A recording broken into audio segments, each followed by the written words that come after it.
lo vamos a hacer, va a estar solucionado. Bueno, estoy grabando igual acá, ¿eh? Bueno, buenos días. Lamentamos toda esta demora, 23 minutos de demora. Bueno, a todos los hermanos que van a ver esta grabación les pedimos disculpas por los problemas técnicos. Nunca habíamos grabado en vivo, así que ahora ya sabemos que hay algunas cosas más que hay que tener en cuenta. Somos poquitos, tenemos 2 familias aquí, esto no lo saben todos, pero queremos mencionar que vamos a tratar de juntarnos, el grupo de personas que nos permiten juntar el municipio, que son 10 personas, así que vamos a estar turnándonos. Y Dios mediante, si es posible, quizá la semana que viene tengamos 2 turnos, uno a las 9 y otro a 10:30, para poder dar más posibilidad de congregarse a los hermanos. Bueno, vamos a empezar el culto, vamos a cantar algunos coritos antes de la predica, la enseñanza. Número 169, ahí, número 169.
Padre Celestial, muchas gracias, Señor, por este tiempo que podemos estar reunidos. Lamentamos por los hermanos que no nos pueden acompañar.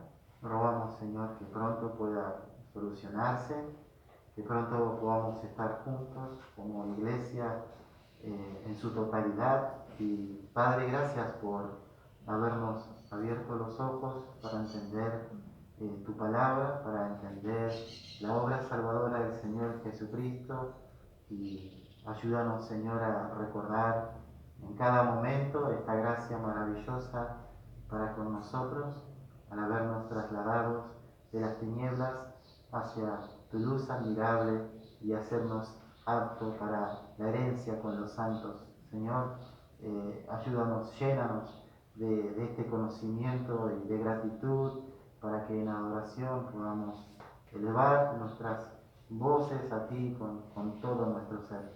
Guía, Señor, esta reunión, guía al pastor, Padre, en su servicio, y Padre, que tu Espíritu hable, Señor, en esta mañana a nuestros corazones. En el nombre de Cristo. Amén. Muy bien, muchas gracias, Nico. Número 181, estoy tratando de buscar los más conocidos. Número 181.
somos unos poquitos, pero es muy, muy lindo. 250, número 250 también.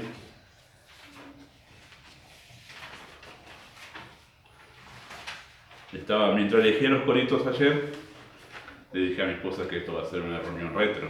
Pues son todos coritos viejos, pero son los que mejor me sé.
Número 109 también, número 109, creo que este es uno de los coritos de la Biblia.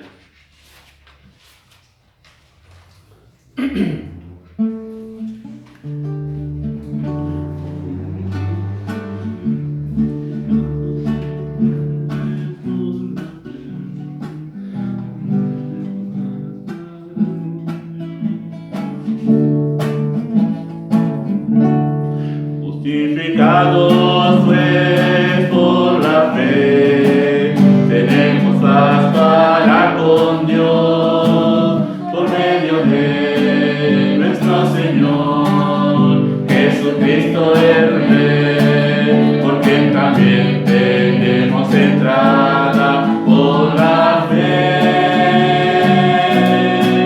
a esta gracia en la cual estamos vivos.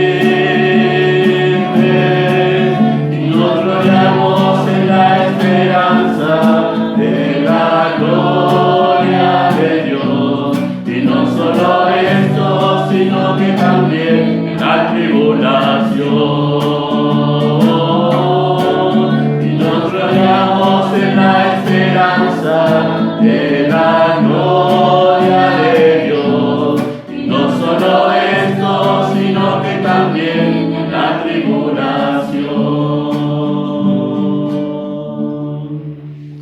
Bueno, y uno más antes de pasar a la enseñanza, número 66. Número 66.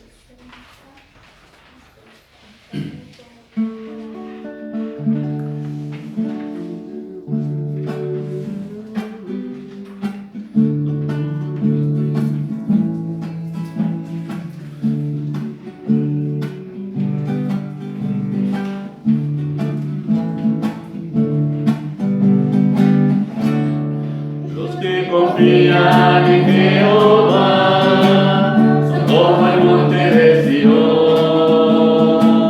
que no se mueve, que permanece, como el monte de Sion. Son como águilas que con sus alas extendidas van remontando las alturas por las corrientes del Espíritu. La prueba y en las duras luchas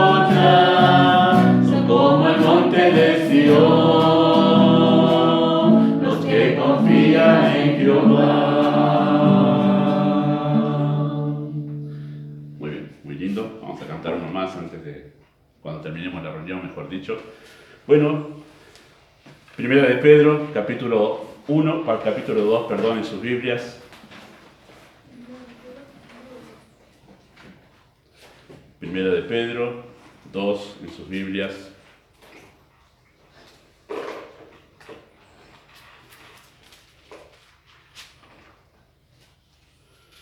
Versículo 1 hasta 9, leemos el contexto, aunque estamos en el verso 9 nosotros.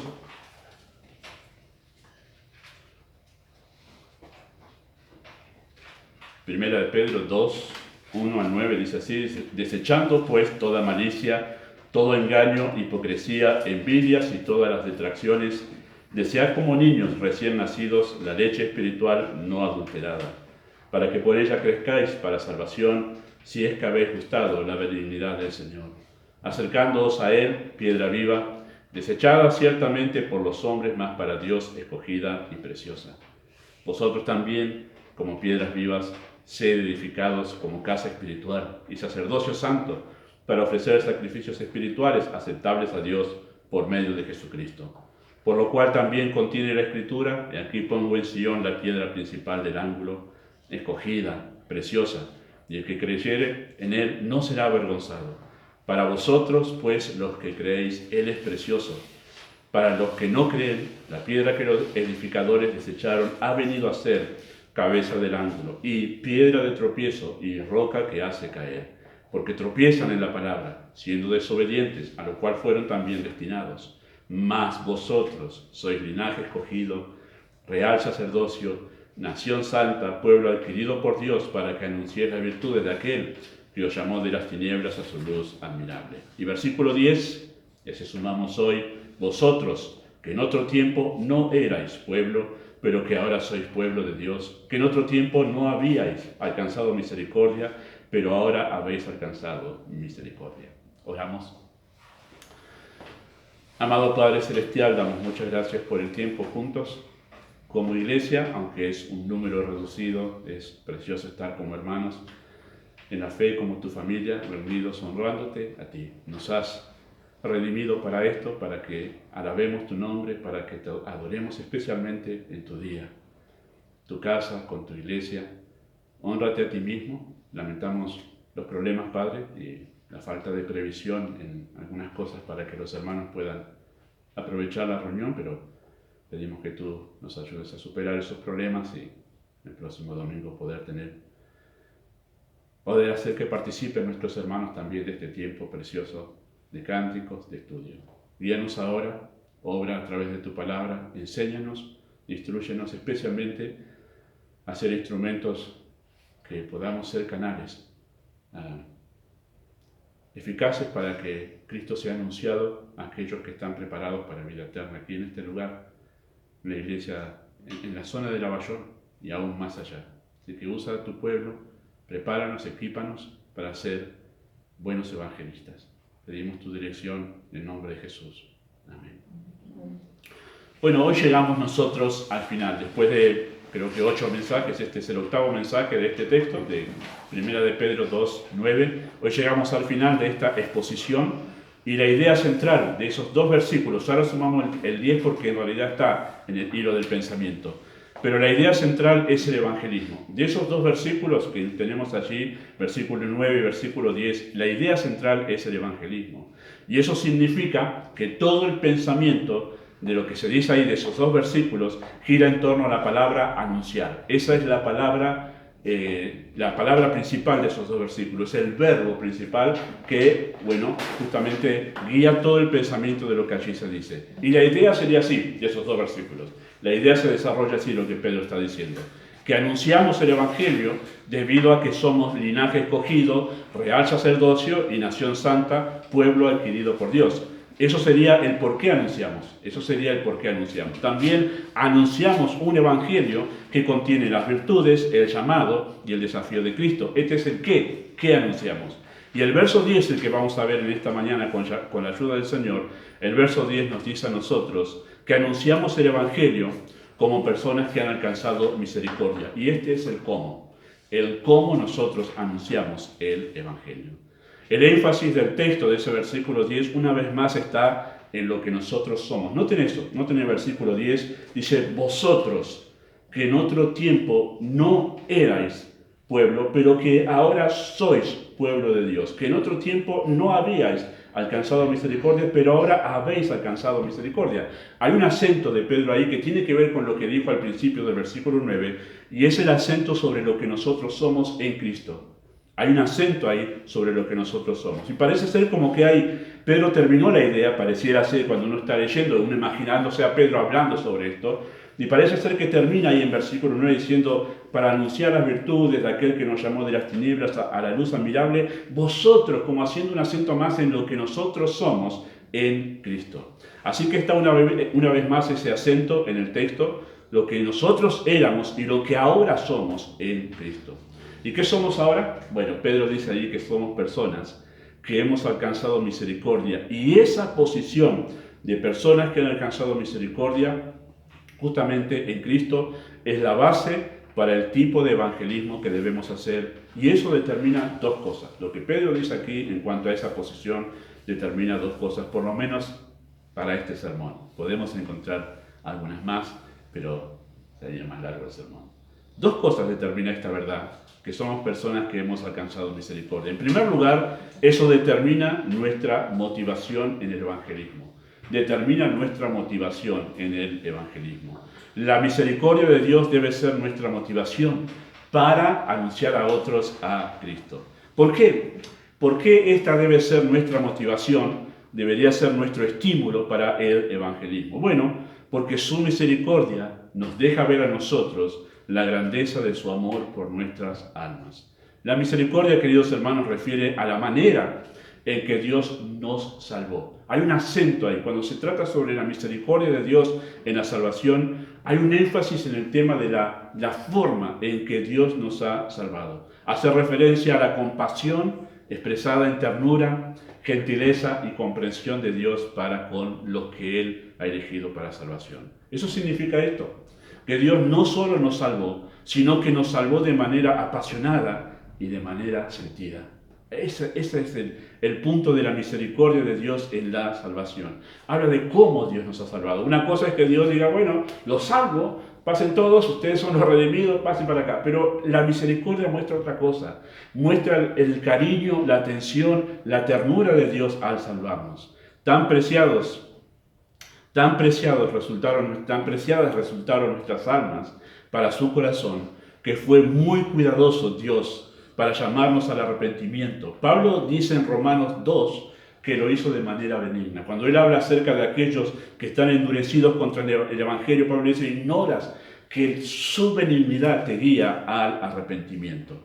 Hay un acento en esto, en la Escritura. Esto significa que cuando recordamos que fuimos sus enemigos, que resistimos su voluntad y que rechazamos su persona, que no merecíamos la salvación y mucho menos un trato amable, pero Él nos amó tanto que fue tan gentil al acercarse a nuestra miseria y con voz tierna decirnos, ven a mí. Habla de la manera cómo Dios se acercó a nosotros para salvarnos. Los seres humanos sentimos compasión por la desgracia de nuestros seres queridos. Los padres, si ven a los hijos en alguna situación de desgracia, sienten compasión, se conmueven. Nosotros nos sentimos compasión si nuestro cónyuge está en alguna situación de desgracia, somos conmovidos por eso. Y si algún familiar nuestro o algún amigo está en una situación difícil, somos conmovidos. Sin embargo, queridos hermanos, Dios sintió compasión, Dios se enterneció por sus enemigos. Eso es otra cosa. Eso es otro nivel de misericordia. Tenemos un vívido cuadro de toda esta verdad en Lucas capítulo 15, versículo 11 al 32. Yo quiero que vayan a ese texto por un momento. Lucas capítulo 15. Este es el vívido cuadro de lo que significa personas que han alcanzado misericordia. Ustedes recordarán, tenemos allí el relato del el joven, el hijo perdido, que volvió a su casa y su padre lo recibió. Dice Lucas, capítulo 15,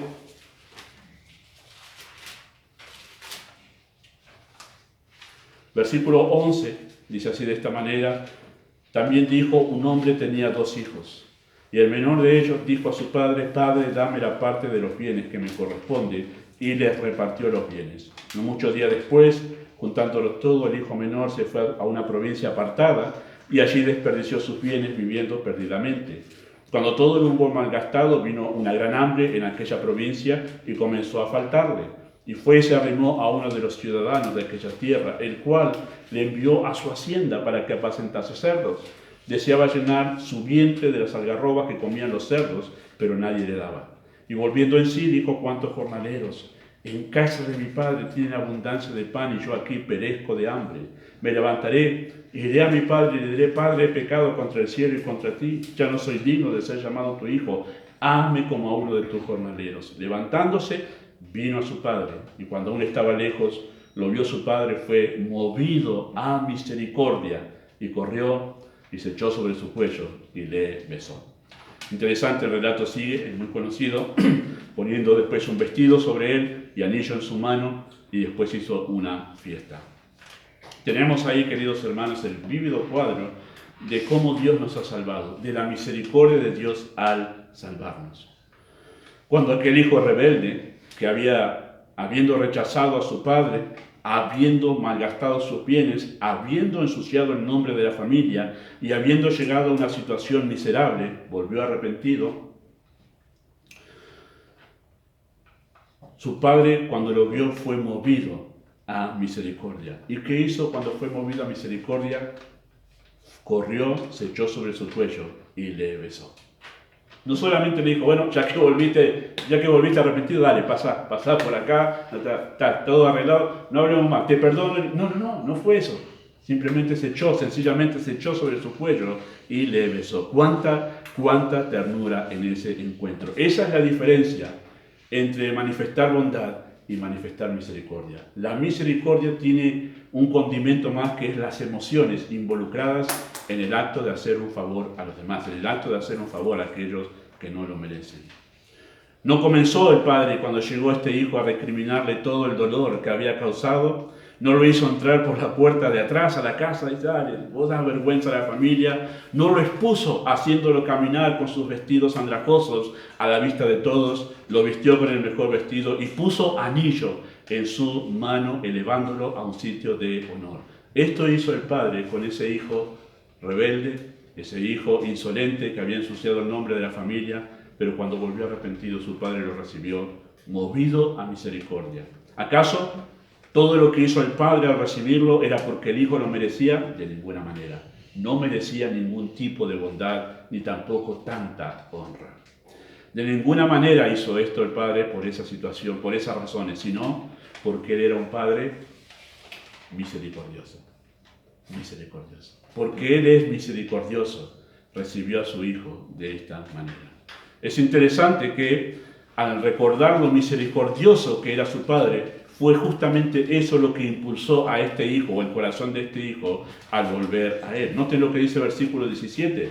Volviendo en sí, dijo: ¿Cuántos jornaleros en casa de mi padre tienen abundancia de pan y yo aquí perezco de hambre? ¿Qué se acordó el hijo cuando estaba en lo más bajo tocando fondo? ¿Qué fue lo que se acordó? Que su papá era un hombre misericordioso.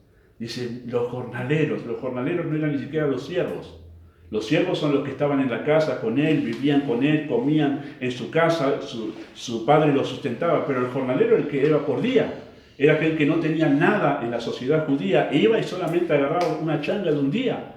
Eran lo más bajo en el nivel de trabajadores los jornaleros, pero dice que ellos tenían abundancia de pan. El padre era tan misericordioso de este hijo, que él se acordaba que incluso aquellos que eran los que iban solamente por un día a trabajar, él les daba más que suficiente para que ellos puedan tener con qué vivir.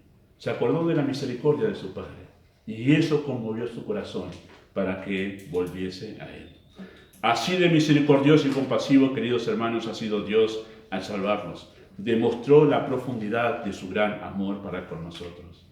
Merecíamos su rechazo, su ira, su condenación eterna en el castigo eterno por haber pecado contra su nombre. Sin embargo, no fue la manera en que hemos sido recibidos en Cristo, sino, queridos hermanos, Él nos ha recibido con misericordias. Somos abrazados como hijos amados. Hemos entrado por la puerta grande. Se nos ha cubierto con la justicia de Cristo, tapando toda nuestra miseria y toda nuestra maldad. Hemos sido sentados en los lugares celestiales con Cristo, el cual está sentado a la diestra de Dios en gloria. Y el mismísimo día, queridos hermanos, de nuestra conversión, una fiesta se hizo en el cielo. Eso es misericordia. Nada de eso merecíamos. Nada de eso merecíamos, pero así fuimos recibidos ante el Señor en Cristo. Y ahora somos el tesoro más preciado, la niña de sus ojos, aquellos a los que Él anhela celosamente, habiendo sido nosotros sus enemigos, habiendo rechazado su persona y habiendo dado claras muestras de una resistencia a su voluntad. Pero Él es misericordioso. Pablo dice en Efesios, Él es rico en misericordia. No solo nos salva, sino que nos salva con gran afecto hacia nuestras personas. ¿Cuál debe ser nuestra respuesta ante esto? ¿Cuál debería ser nuestra respuesta ante esto, ante semejante misericordia? Bueno, debería ser la misma que la del hijo perdido. El hijo perdido, al ser conmovido por esa misericordia que su padre expresó para con él, él dijo, hazme como a uno de tus jornaleros. Dice, yo no tengo derecho, no merezco ser llamado tu hijo, pero por estar cerca tuyo, por estar contigo, quisiera ser a lo menos uno de tus jornaleros, porque aún ellos reciben de tu misericordia. Eso debería ser nuestra respuesta a la misericordia de Dios, la disposición al servicio más humilde hacia Él. Así que, queridos hermanos, no está nada equivocado el apóstol Pedro al apelar a la misericordia de Dios para estimularnos al evangelismo, para estimularnos a hablar a otros y anunciar a Cristo en sus virtudes, en su llamado y en su desafío. A veces, para despertar el entusiasmo por el servicio y el evangelismo, se suele apelar a la urgencia por la necesidad humana. Pensemos cuántos se están perdiendo. En estos 10 segundos murieron tantas personas sin Cristo. A veces se usa eso para estimular el evangelismo. O también se suele apelar a nuestro ego al colocar el servicio como una meta de realización personal. Sí, porque servir al Señor es lo que te va a hacer sentir mejor. Bueno, pero la Biblia, queridos hermanos, nos lleva a considerar la misericordia de Dios como nuestro gran estímulo, nuestro gran motivo para anunciar a Cristo. Y esto está bien que sea así. ¿Por qué? Necesariamente debe ser así, porque si la motivación fuese la necesidad humana o la realización personal para poder anunciar a Cristo, corremos el riesgo, y esto es verdad, corremos el riesgo de sentirnos héroes, indispensables en la obra de Dios, pero al ser motivados por su misericordia, nunca podremos elevar un ápice en nuestras cabezas en busca de vanagloria o de orgullo personal. La misericordia de Dios nos mantiene humildes en el servicio. No solamente nos motiva, sino que nos mantiene humildes en el servicio. Así que no servimos a Dios para recibir algo, sino porque ya hemos recibido el gran favor que no merecíamos, que no merecemos, y lo hemos recibido de su mano tierna, de su mano tierna. Pablo también utiliza este estímulo cuando para motivar a los creyentes a poder servir a Dios fielmente. Pablo dice así en Romanos 12:1, así que hermanos, os ruego por las misericordias de Dios, que presentéis vuestros cuerpos sacrificio vivo, santo, agradable a Dios, que es vuestro culto racional. Así que la misericordia de Dios debe ser el motivo para anunciar a Cristo. Y es el motivo por excelencia para que nosotros podamos justamente ser impulsados a hacer lo que Pablo dijo en la carta a los Corintios: murió por todos para que los que viven ya no vivan para sí, sino para aquel que murió y resucitó por ellos. Pero antes dijo, el amor de Cristo nos constreña. Ahora, la misericordia que hemos alcanzado en Cristo, lo que Pedro dice ahí en versículo 10, no solo determina nuestra motivación en el evangelismo, sino en segundo lugar, también determina nuestro carácter en el evangelismo. Nuestro carácter como evangelistas. No solo nos motiva, sino que determina cómo debe ser nuestro carácter al evangelizar. Queridos hermanos, los que hemos alcanzado misericordia, o los que han alcanzado misericordia, muestran misericordia. Muestran misericordia. Y esa es la clave del evangelismo en una iglesia. La Biblia exige a aquellos que son favorecidos con la misericordia de Dios que así se conduzcan con sus semejantes. Que así se conduzcan con sus semejantes. Bueno, ustedes recordarán Mateo capítulo 18, el versículo 32 al 33, que registra aquella parábola de los dos deudores. Cristo usa esa parábola para hablar acerca del perdón. Ese deudor, uno que le debía al rey una suma de dinero imposible de pagar, y ante su ruego, el ruego de este deudor, el rey fue movido a misericordia y le perdonó toda la deuda. Salido este siervo de la presencia del rey, se encontró con un consiervo, el que le debía mucho menos a él de lo que él le debía al rey. Y dice el texto que él ahogaba a este consiervo y decía, págame la deuda. Y el otro consiervo decía, ten paciencia y te lo pagaré todo. Pero él dice que no quiso perdonarlo.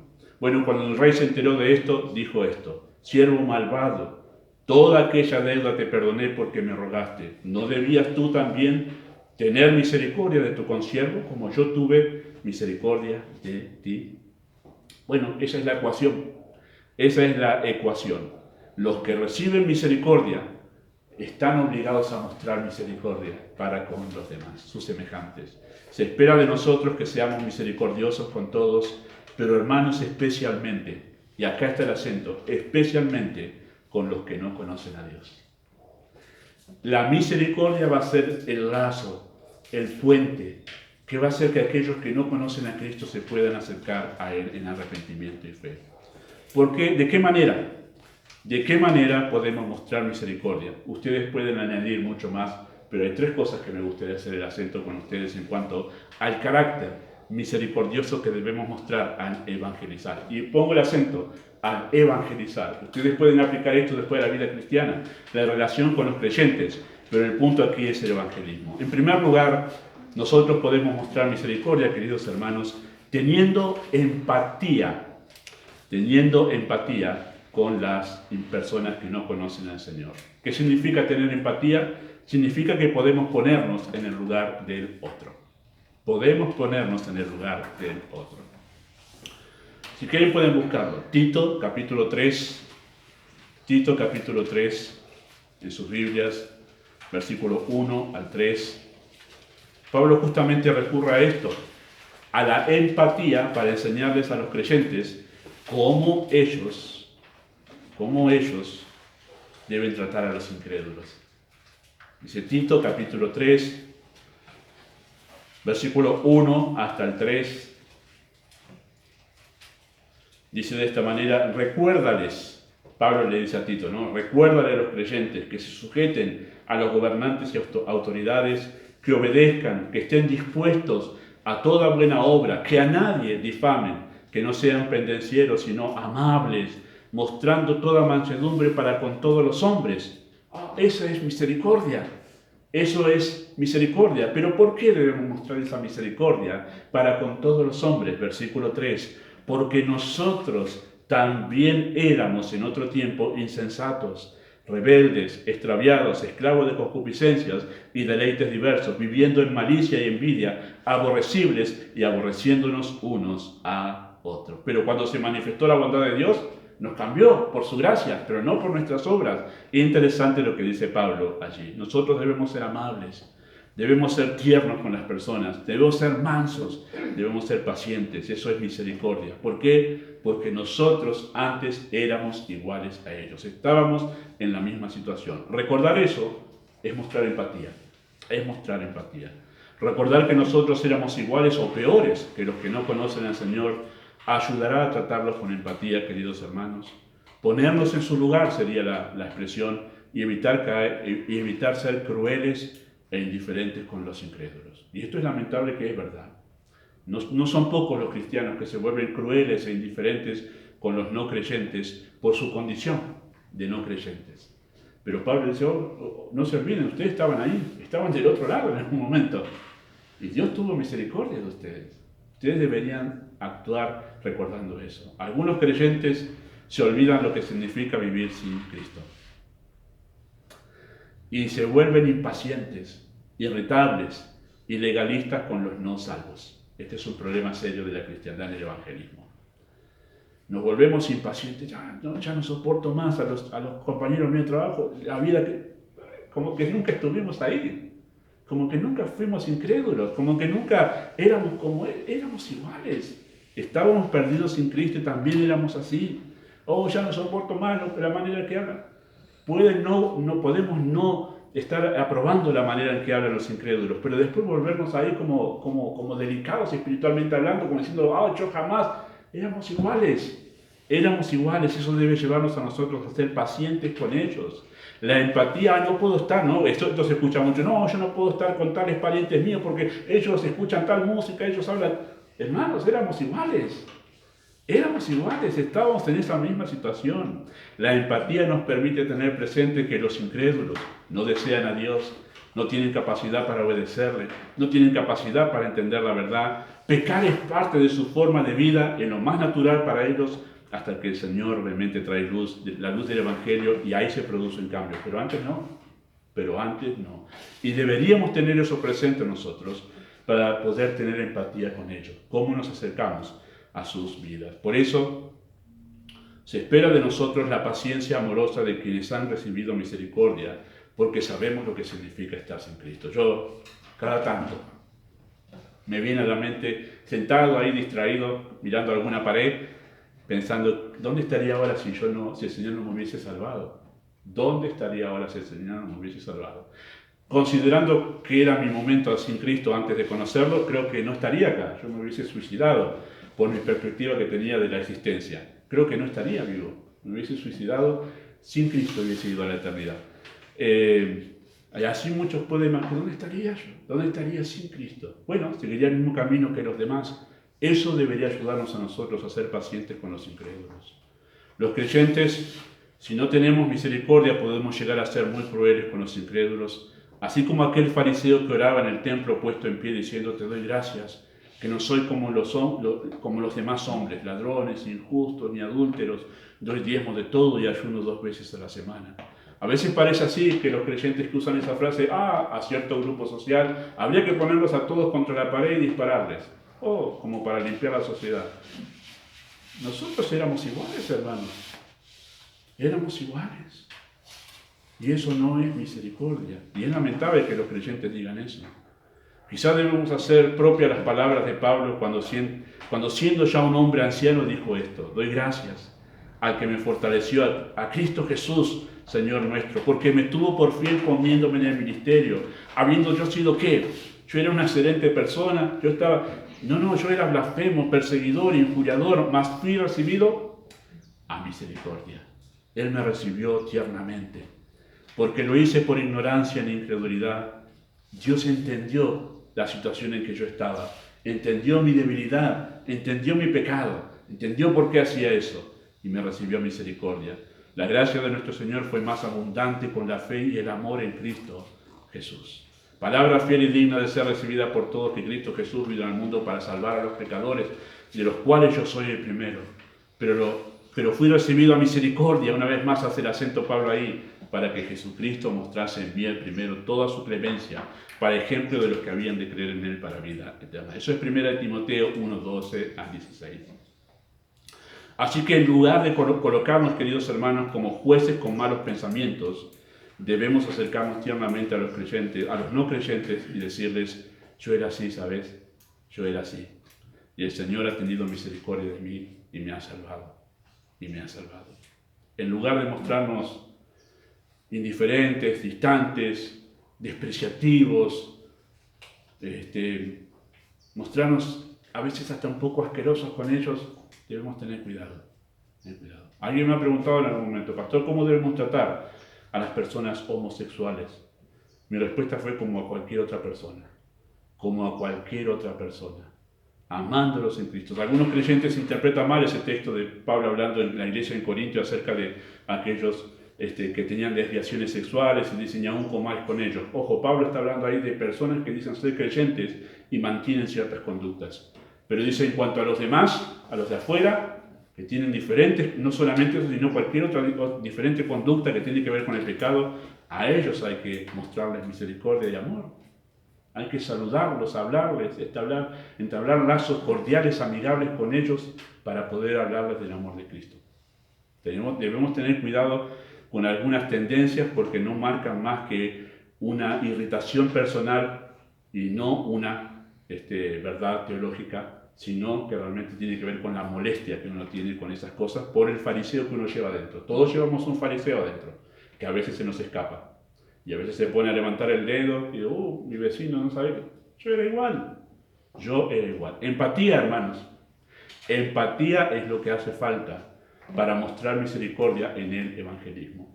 Eso conquista muchos corazones. Eso conquista muchos corazones. ¿De qué manera podemos mostrar misericordia y tener un carácter misericordioso? En segundo lugar, siendo gentiles y respetuosos. Gentiles y respetuosos. No irrespetuosos, sino irrespetuosos.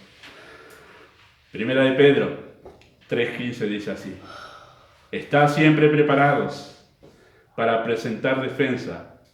Y ahí los paladines del Evangelio dicen, sí, hay que estar preparados para presentar defensa.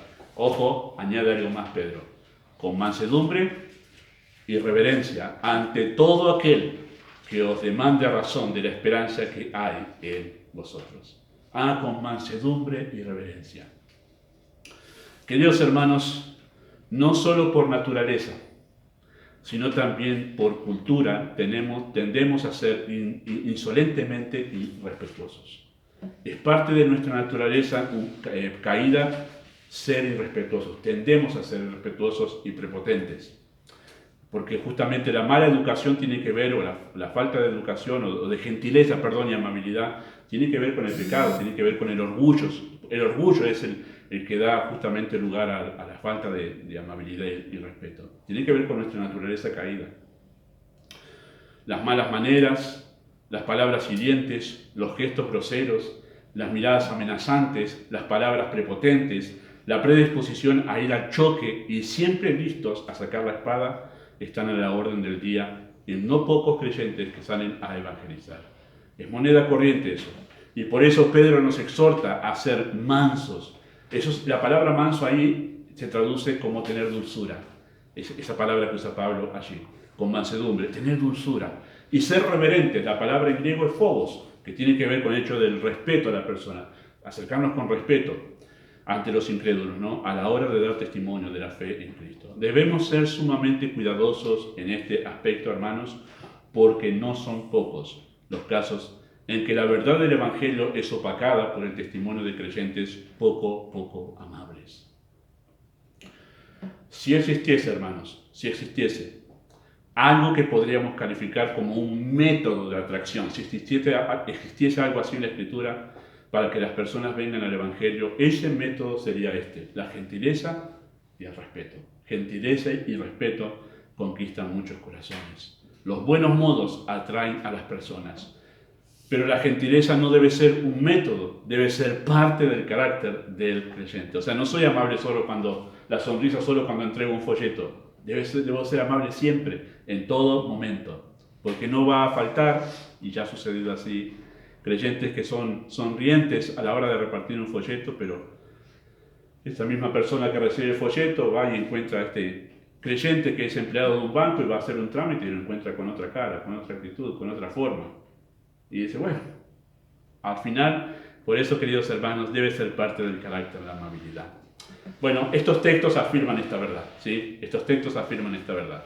Segunda de Timoteo 2, 24, 26, el siervo del Señor no debe ser contencioso, sino amable para con todos, apto para enseñar, sufrido, que con mansedumbre, dulzura, corrija a los que se oponen, por si quizás Dios que les conceda que se arrepientan para conocer la verdad. Noten ahí el texto es profundo en todo lo que dice, porque habla del hecho de cómo Dios lleva a las personas al arrepentimiento, y entre Dios y la persona está el creyente siendo amable. Su amabilidad es el puente para que Dios guíe a una persona al arrepentimiento y escapen del lazo del diablo en que están cautivos a voluntad de él. En Tito 2, 6 al 8 está la misma recomendación: exhorta a sí mismo a los jóvenes a que sean prudentes, presentando tú en todo como ejemplo de buenas obras, en la enseñanza mostrando integridad, seriedad, palabra sana e irreprochable, de modo que el adversario se avergüence y no tenga nada malo que decir de vosotros. Y Tito 3, 1 al 13, lo mismo que leímos hace un momento. Que estén dispuestos a toda buena obra, que a nadie difamen, que no sean pendencieros, amables, mostrando toda mansedumbre para con todos los hombres. Gentileza, amabilidad. Es la manera de mostrar misericordia, de ser misericordiosos, tener un carácter misericordioso. Así se acerca Dios a nosotros, así se ha acercado a Dios con nosotros, con ternura y con amabilidad. Hay algunos creyentes que gustan del grito, que gustan de la euforia. Una de las cosas que me ayudó a cambiar en cierta manera mi forma de predicar, que fue cuando algunos de ustedes conocen cómo era yo, hace muchos años, de levantar mucho la voz y de gritar, hasta que una señora después de una prédica me dijo: vos tenés muy buena voz que te dio el Señor, pero si vos seguís gritando, me voy a morir del corazón un día. Es verdad, es verdad. Y ahí me di cuenta qué obstáculo era yo para el mensaje de Dios cada vez que me subía a predicar. No hay que gritar a la gente, hay que hablarles a la gente, a las personas. Son personas. Alguien me dijo también esto una vez, no de mí, pero de otro predicador, dice: ¿por qué grita? Son personas, no son animales. Hay que hablarles.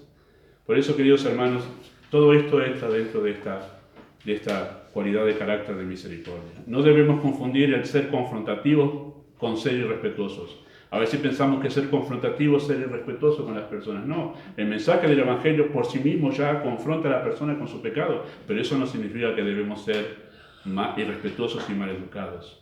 Podemos confrontar a las personas con su condición de pecadores siendo amables y tiernos.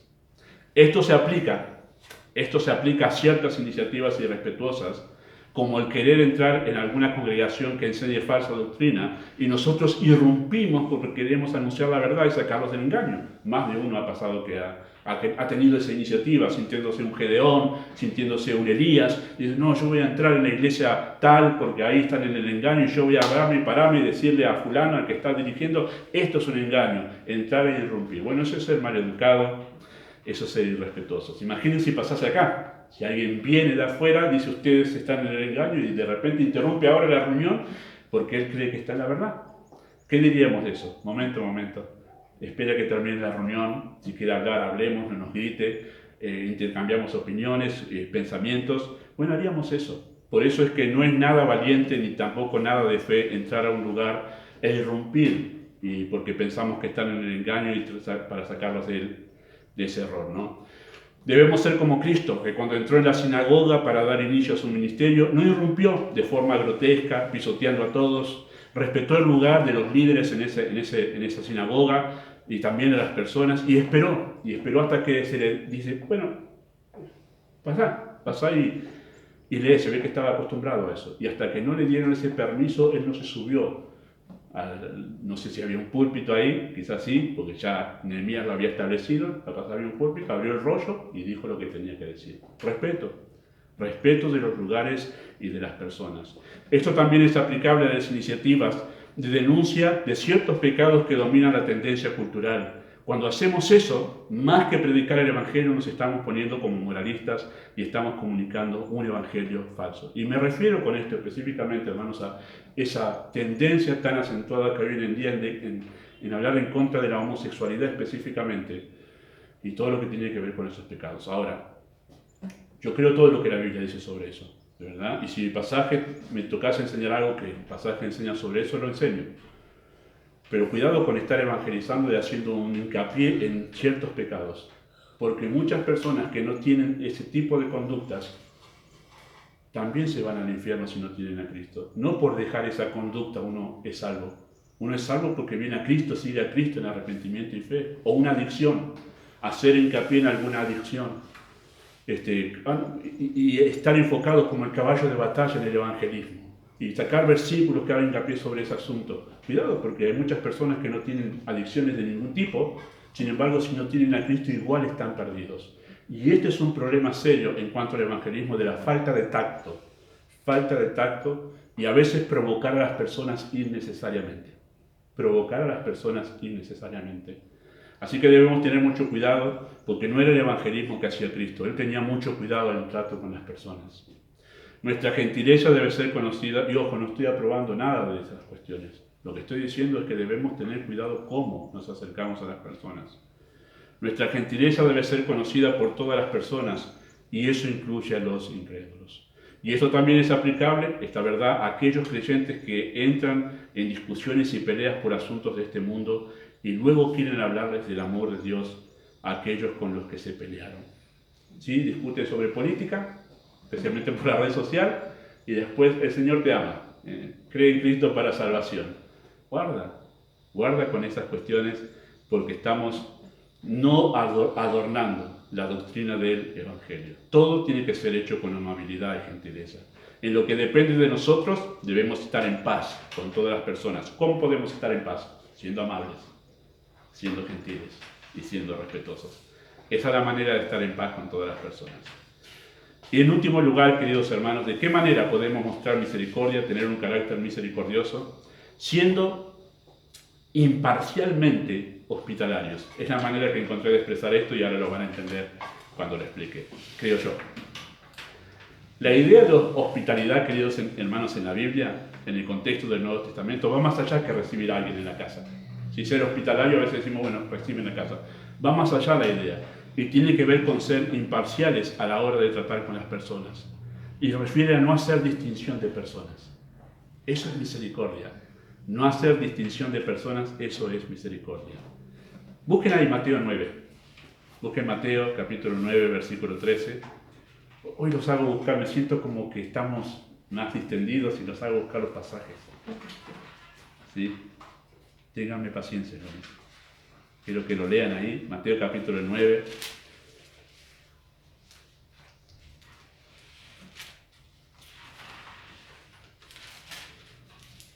Está tan distendido que ya me olvidé que estamos grabando, que esto lo van a escuchar gente, pero bueno, ellos lo van a poder cortar, ustedes no. Mateo 9 al 13 dice así: pasando Jesús de allí, vio a un hombre llamado Mateo, que estaba sentado en el banco de los tributos públicos y le dijo, sígueme. Y se levantó y le siguió. Y aconteció que estando él sentado a la mesa en la casa, y aquí que muchos publicanos y pecadores que habían venido se sentaron juntamente a la mesa con Jesús y sus discípulos. Cuando vieron esto los fariseos, dijeron a los discípulos, ¿por qué come vuestro maestro con los publicanos y pecadores? Al oír esto Jesús le dijo a los sanos, no tienen necesidad de médicos, sino los enfermos. Interesante lo que dice el versículo 13. Y pues, y aprended qué cosa, lo que significa misericordia quiero, y no sacrificio, porque no he venido a llamar justos, sino a pecadores al arrepentimiento. Cuando lo vieron a Cristo comer allí, queridos hermanos, con Mateo, el fariseo, el publicano, y con los demás publicanos, porque en realidad los publicanos no tenían más amigos que otros publicanos, porque nadie quería a los publicanos. Ustedes saben que los publicanos eran los cobradores de impuestos al servicio del Imperio Romano, y todos sabían que cobraban de más, porque eso que cobraban de más se lo quedaban ellos. Juntaban tanto dinero que eran gente rica a costa de robarle al pueblo. Interesante que Cristo fue a comer en la casa de este hombre. Sí era convertido Mateo, se convirtió recién, pero tenía otros amigos que no se habían convertido, y Cristo fue allí a comer con toda esa gente que era gente que el pueblo y los demás odiaban, ni se acercaban. Es más, dicen algunos, como explicando el pastor MacArthur sobre esta gente, dice que en verdad ellos incluso mandaban a otros a cobrar porque sabían que si lo veían a ellos, le daban, porque no los querían para nada. Eran personas odiadas, nadie se quería juntar con ellos, eran socialmente despreciables, pero Cristo tuvo un gesto de misericordia. Cuando Mateo se convirtió y lo invitó a la casa donde había muchos publicanos, Cristo en el Evangelio, queridos hermanos, demostró que la misericordia de Dios nos lleva a romper todos los prejuicios raciales y sociales que establecen diferencias entre las personas. Sí, nosotros decimos, misericordia, o a los pobres que no tienen comida, que no tienen ropa, nos conmovemos. Cristo se conmovió con un delincuente, un hombre que le robaba al pueblo, le robaba a los pobres. Nadie humanamente hablando, no, que si no merece. Cristo fue y le mostró misericordia. Y por eso dice, vayan y aprendan lo que significa misericordia, porque ustedes no están entendiendo por qué estoy comiendo con ellos. Estoy comiendo con ellos porque yo soy misericordioso. Y ustedes al rechazar a ese grupo de personas, no saben lo que es tener misericordia. Tremendo, ¿no? Tremendo lo que está diciendo Cristo allí. Él rompió con todos los prejuicios que separan a las personas. ¿Sabe lo que estaba haciendo Cristo aquí? estaba dándole a entender que entre los fariseos, los escribas, el demás del pueblo y los publicanos no había ninguna diferencia. Ustedes son tan pecadores como ellos.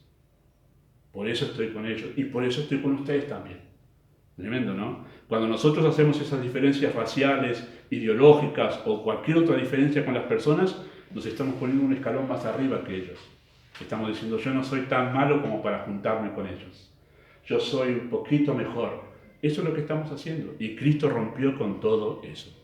El problema de la discriminación social no es un problema nuevo, queridos hermanos, es tan viejo como el pecado.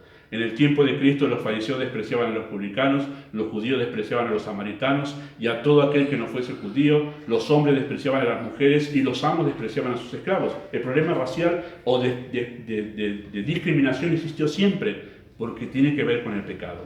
Hoy en día el problema de discriminación sigue en distintas esferas, negros y blancos. Es así, lo digo así porque es así. Ricos y pobres, marxistas y capitalistas, macristas y cristinistas, y la lista puede seguir. Y la lista puede seguir. Y eso es una realidad, no estoy diciendo nada fuera de lugar, nada que nosotros no sepamos. Cuando levantamos banderas haciendo diferencias entre las personas establecidas por los criterios de este mundo, queridos hermanos, nos colocamos como jueces, como los fariseos, con malos pensamientos, y hacemos diferencia no basadas en el Evangelio. Colocamos a buenos y malos basados en una ideología política o en una filosofía que están ajenas a la verdad del Evangelio. Hoy en día hay personas, es otra religión que hay, porque es una religión que hay, y es el hecho de la ecología, y no sé cómo se diría, la zoología, porque hay una idolatría por las mascotas, y si alguien llega a no enternecerse o no tener mascota, como nosotros que no tenemos mascota, no son malos, la gente es mala. Y se pone como un héroe, que hay que ponerle todas las medallas a aquel que recoge un perrito de la calle y lo lleva a su casa. Es una religión, porque separa a la gente entre buenos y malos. Es moral, una cuestión moral. Así que es una religión, y no estoy diciendo que está mal tener mascotas. Por las dudas no está mal tener mascotas. Y algún día, si tenemos terreno separado, tendremos alguna mascota. Mi esposa está haciendo así, pero yo quiero tener una mascotita. Pero llegar al punto de separar a la gente entre buenos y malos, es el fariseo que está dentro nuestro el que hace eso.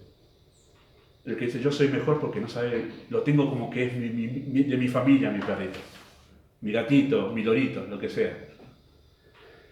Esas diferencias que hacemos con las personas, incluso en eso que están risueños, como cosas más serias, tienen que ver justamente con la falta de misericordia, hermanos. Falta de misericordia. No, con eso no nos juntamos. Son lo más, no, son... Groncho es una palabra que se decía antes y no se dice ahora. Lo voy a editar a esto. Lo voy a editar, perdón. Bueno, hay gente que habla así.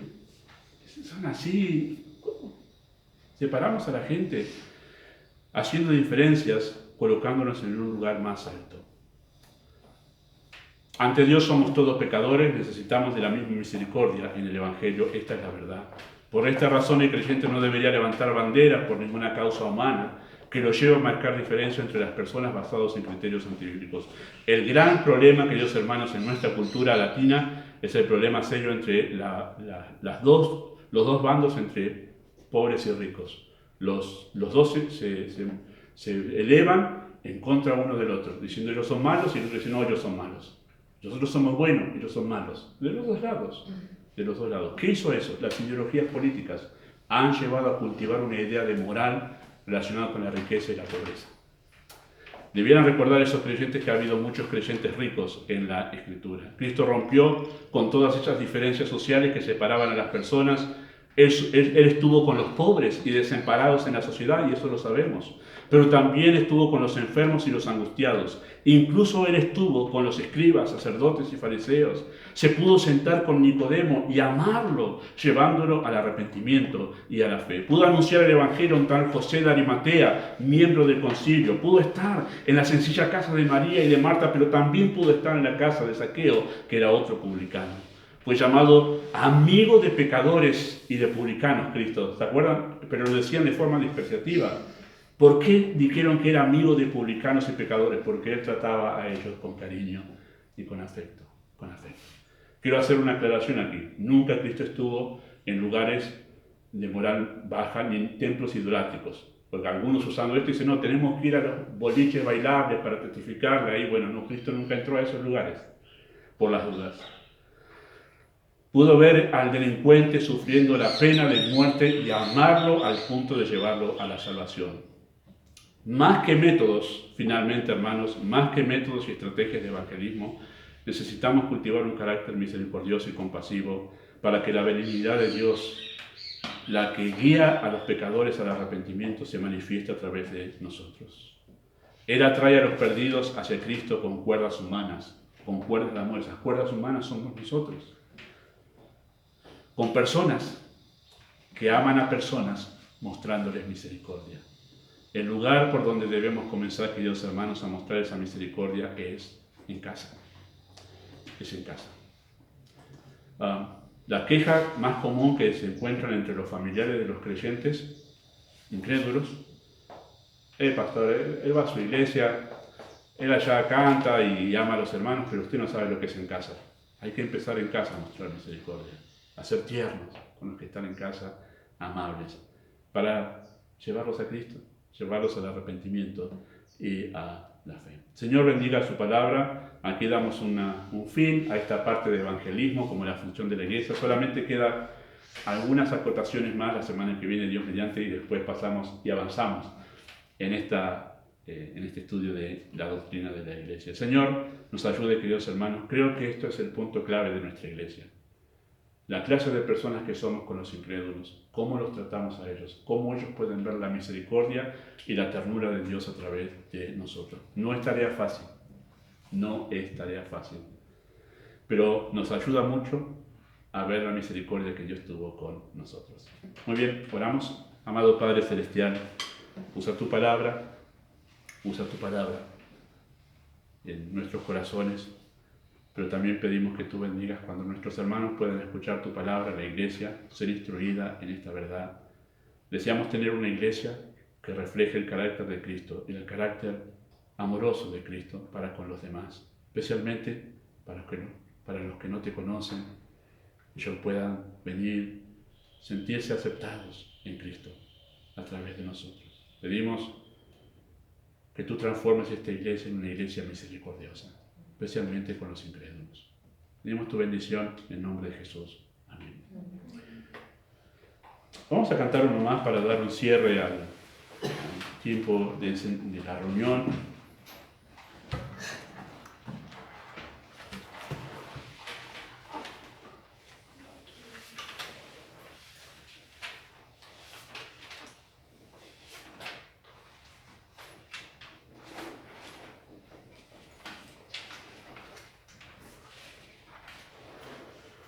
Número 30.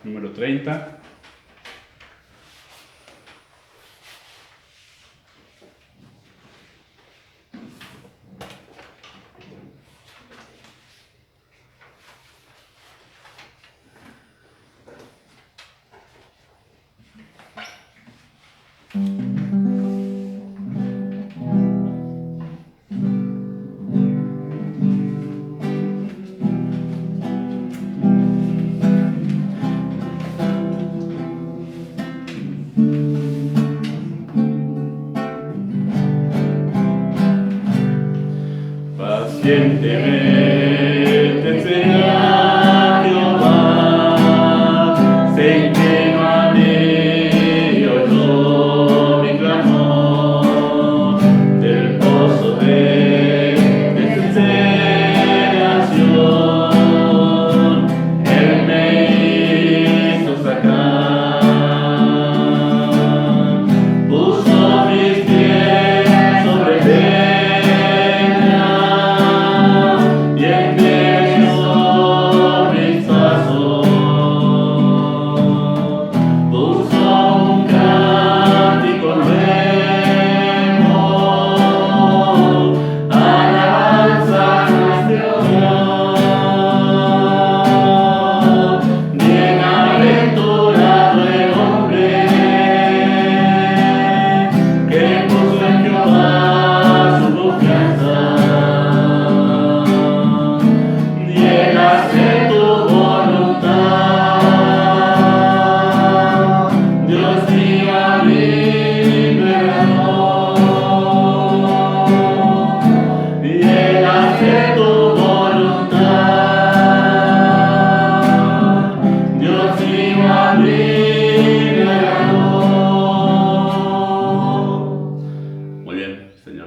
más, mil disculpas a todos ustedes.